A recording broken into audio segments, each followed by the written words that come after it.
let's violate Florida law and talk about slavery. As many people now know, slavery in the US officially ended when the South surrendered at the end of the Civil War.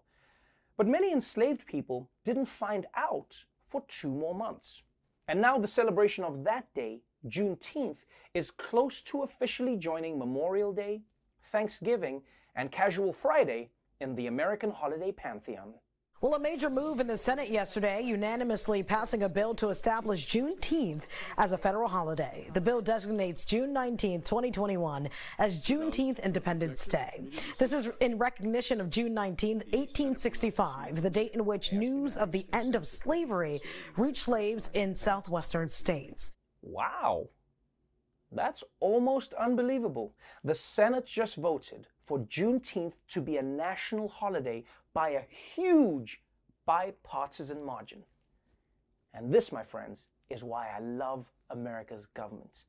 It has all these old Republicans who are like, we've got to stop talking about slavery. Quit talking so much about it all the time.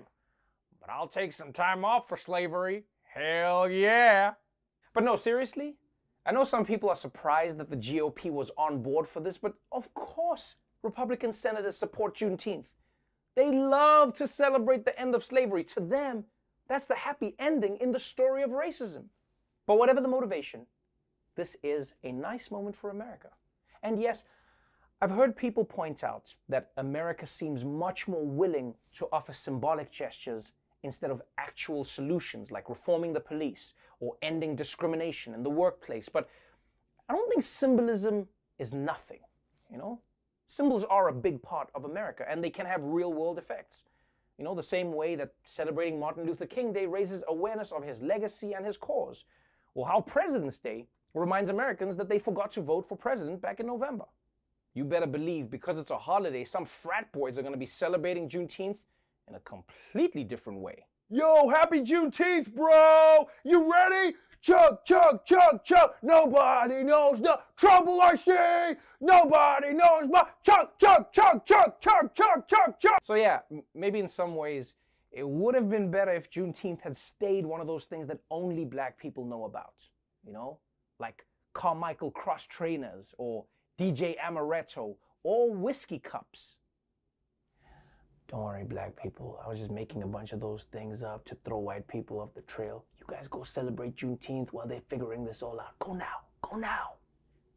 Yeah, those whiskey cups. And finally, some political news.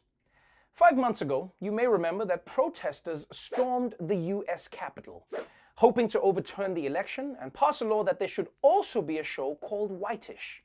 And now, one of the rioters is planning to return to the scene of the crime. A New Hampshire man facing charges for his part in the January 6th riot at the Capitol is now hoping to go back to Washington as an elected official. You might remember Riddle after seeing this photo.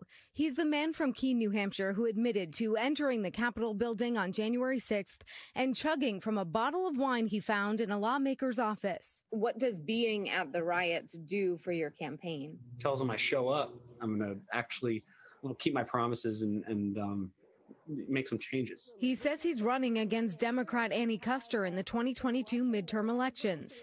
Kuster is currently in her 5th term as a U.S. Congresswoman representing New Hampshire's 2nd District. I thought Ann was a state representative. No. So a state rep is in the state house in Concord. Yeah, that's what Ann is. No. She's in Washington. Oh, well, I guess I got to run against that then. So Washington it is. Oh boy. There goes the media again, always with the gotcha questions. What are you running for? What state is that in? How many fingers am I holding up? Yeah, guys, I know it's shocking, but it turns out a guy who thought he could overturn the election by breaking into the Capitol and chugging wine doesn't have a super solid grasp of the political process. I mean, think about it. This dude is going to run for Congress?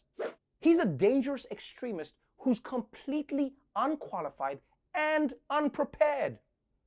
So yeah, he'll fit right in. But that's not the point. Like, what's his first day even gonna be like? He's gonna show up at the office, smash his way in through the window, psst, I'm back! Honestly though, there is a small part of me that hopes this guy does get elected, because that means when the next insurrection happens, he'll see what it's like to be on the other side. Oh, I appreciate the irony now.